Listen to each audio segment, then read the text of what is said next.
Maintenant, ayant cité tout cela, il y a quand même une réalité que je dois rappeler ici. La femme, comme on l'a dit, elle est sous l'autorité de l'homme. Qu'elle soit riche ou non, elle est sous l'autorité de l'homme parce que si elle n'est pas sous l'autorité de l'homme, elle n'a pas de valeur.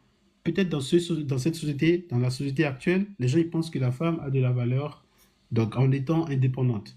Mais dans la société pardon, que l'Éternel promeut ou entend matérialiser sur la terre, manifester sur la terre, dans cette société-là, la femme a besoin d'une tête.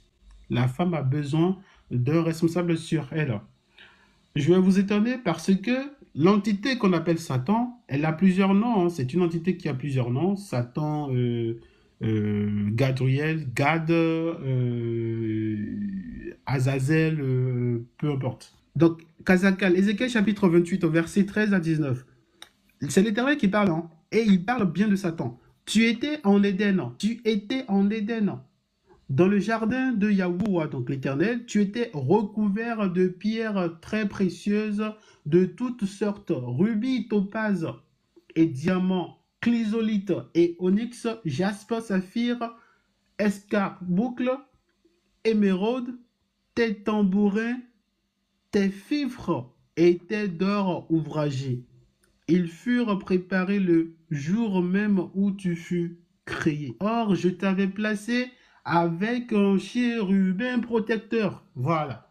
Un chérubin protecteur. L'Éternel lui dit qu'il a créé Satan, il a orné de bijoux précieux. On n'orne pas un garçon de bijoux précieux. On orne seulement une fille parce que on aime ce qu'elle est. Elle est belle et on la rend davantage belle. Et en plus de ça, l'Éternel dit ici qu'il a placé sous un chérubin protecteur. Il l'a placé sous donc l'archange Michel, l'archange Michael, l'archange Makaya. Une entité féminine. Donc c'est pour dire que si à la base, l'Éternel a donc établi les choses comme ça, il faut prendre en considération tout ce qu'il fait. Donc l'entité féminine, cette entité donc qu'on appelle Satan, à la base, elle travaillait bien. Sur la fin, elle a commencé donc l'orgueil a pris le dessus et justement c'est à partir de là que tout a commencé à basculer.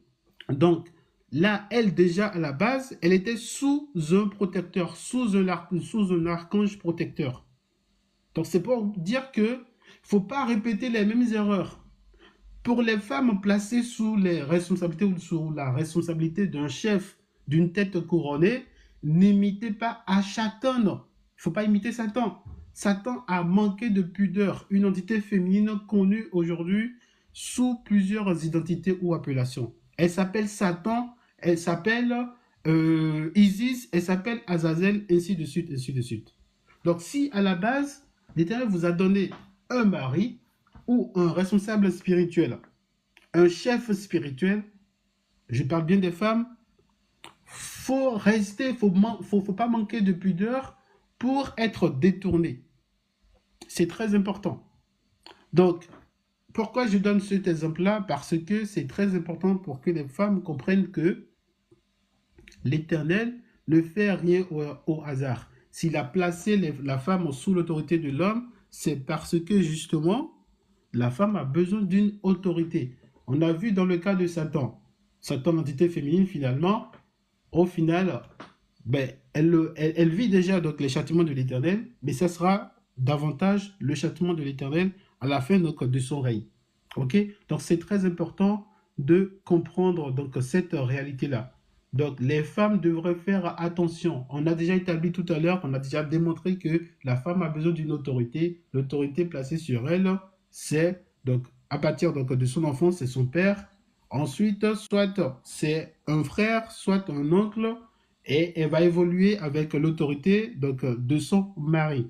Maintenant, il faut montrer assez de pudeur, il faut démontrer assez de pudeur pour rester justement, ok, pour rester justement dans le plan de l'Éternel. Autrement, si on ne reste pas dans le plan de l'Éternel, c'est parce que les gens ont manqué de pudeur et n'ont pas voulu donc de l'autorité que l'Éternel aura placée sur eux. C'est très important.